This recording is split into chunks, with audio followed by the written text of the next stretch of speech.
Kevin's got an article out. I love these kind of conversations. He's looking back at first game starts from Ohio State quarterbacks throughout history. Many come to mind for me. Kevin, do we tee this up in regards to the way you set up the article? We'll start with 2019.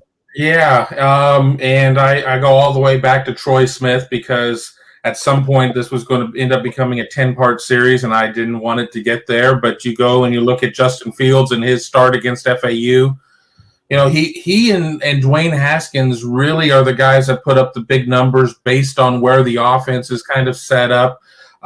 He was Fields 18 of 25 for 234 and 4 touchdowns. Also ran 12 times for 61 yards and a score. You know, at that point, I think everybody's like, oh, he's truly a dual threat quarterback. But for much of his career, he didn't have a lot of depth around him, or Ohio State definitely saw what happened when he was less than 100%, less than 80%. So he was not really a big runner from week to week. You go to Haskins, he was 22 of 30 for 313 and 5 scores with a pick. And even an atypical thing for Haskins, he rushed for 24 yards, which is probably what one of the national guys was looking at when he said that Dwayne Haskins was just more of a running quarterback than anything. But going through all of these quarterbacks, which, you know, has the ups and downs, guys like Cardale Jones, the Big Ten championship game, JT Barrett, Braxton Miller, Troy Smith, even Joe Bauserman, if I have to sit there and say that, all won their games. But, you know, there certainly were some games that were kind of stinkers in terms of numbers. And the worst one that I saw just in terms of number was Braxton Miller. And that was against Colorado in 2011, week 4, a 37-17 win, 5 of 13, threw for 83 yards, ran for 83 yards. But, you know, it was enough to win the game. He found Devin Smith twice on a 32-yarder and a 17-yarder. But all these games are wins, but, you know, not many of these games were going to be high-leverage situations like what it's going to be week 1 going to Minnesota for whoever Ohio State's 21 quarterback is. That's going to be very different than what most of these guys, minus Cardale Jones, had to face in, you know, pretty much blowout type of situations. I believe Terrell Pryor threw a record 4 touchdowns in his debut record against Troy in 2008. Is that correct? In his starting debut, rather. Yes, he would throw for 139 yards, 10 of 16, 4 touchdowns, and a pick. He would find Brian Hartline twice and Rory Nickel and Brian Robisky once for scores. Oh, sorry, folks in the graphics. Rory Nickel touchdowns. Sorry, folks in the graphics. I only got as far as Boeckman. Got back to Todd Boeckman. I only had a couple to go. I didn't even know. I didn't know how far you went back there, Kevin, as I went through your article. But I was pushed for time. We stopped at Todd Boeckman there. Well, I think it's an interesting comparison, and a lot of thought goes into it because you can't just a quarterback is a product of everyone around them. And it's hard to know, did Troy Smith have 8 returning starters on offense that year? Was there only one other guy or only one guy coming back from the previous year? So those things kind of factor into a lot of those decisions. And I just threw his name out there. I don't think he made his debut in a season opener because Justin Zwick would have been the starter in 2004. But there have been a lot of quarterbacks come and go, obviously, over the last 20 years at Ohio State, and varying degrees of success and varying degrees of ability in terms of throwing the football and running the football. And you know, it's a fun thing to look at. You know, what does it mean? Have any of them faced anything quite like what C.J. Stroud is going to face? And I would say Minnesota, probably middle-of-the-road defense.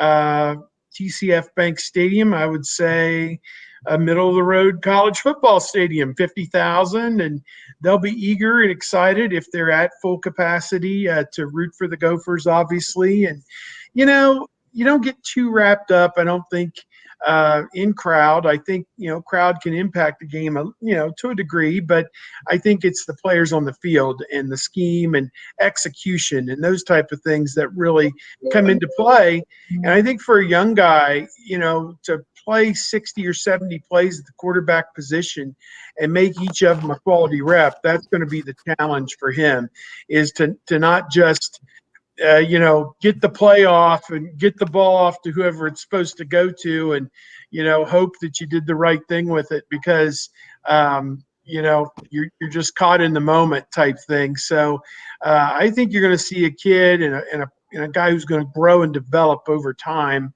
And obviously, I think by week 10, he's going to be much better than he was in week 1. And I think that that's what Ohio State fans have to hope for. What he always talked about, for you'll lose a game for every freshman that you have to play.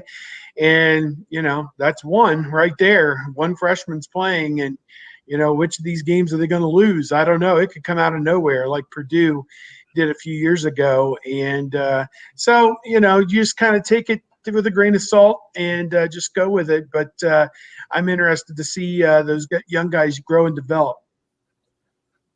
At the Minnesota game, 50,000 in the stands.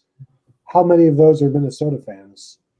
27, 30? I mean, it's going to be a tough ticket, but probably more there because it's so remote from Ohio. It's not a drivable game. I mean, on a Thursday night, you'd have to leave on Tuesday to get there. So you have to take a whole Ohio week State off fans have work been to go to waiting the for this game. for a long time.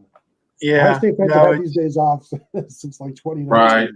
Plus, I think that all of your Chicago area guys are going to jump on that one. So I think that there will be a good number of Minnesota fans there, just for the fact that, keep hashtag stick to sports. Minnesota was buttoned up so tightly during all of this. I think that if they do open up that stadium to full capacity, and with it being a primetime weeknight game or whatever, I think it's going to be a pretty fun little ticket for people to go after. But if Ohio State fans are going to go all the way out and overrun Cal Berkeley for a game like that, coming out of a season where they really had no opportunity to go and see games, I could see Buckeyes fans from Guam trying to show up to go to this one. I mean, just for the sheer fact that even with all of that, it's probably still going to be easier to get tickets there than it's going to be at Ohio Stadium. Do you think there's any possibility that Ryan Day takes the approach that I want to see two quarterbacks in this game? I'm going to play two quarterbacks. It was so close through August camp. I want to see two guys play and let them see, with the bullets firing at them, who's really going to emerge as the best against competition. I don't think the road is the right place to do that. I think you do that at home. You don't want the starter looking over his shoulder. Now, if things are going well, that's another thing. But I think you stick with one guy until that guy can't do it, and then at home it would be a different story. Like the next week against, well, maybe not even Oregon. But after that, I was going to say Troy, maybe against Troy or somebody, or whoever they got. Tulsa. I don't even know who the other sacrificial bye games are this year or whatever. Yeah, exactly. And hopefully we can talk about that in a minute. So excited. We can. I don't think you try and get too fancy. You play to win the game. You need to win the game, and we certainly saw Urban Meyer at some point pull the starters and then have to put them back in there because things went awry. And I'm not saying that's necessarily going to happen here, but foot needs to meet neck. Pressure from foot needs to exert force on the neck. You need to finish them before you sit there and start farting around and getting fancy. Sink the boat.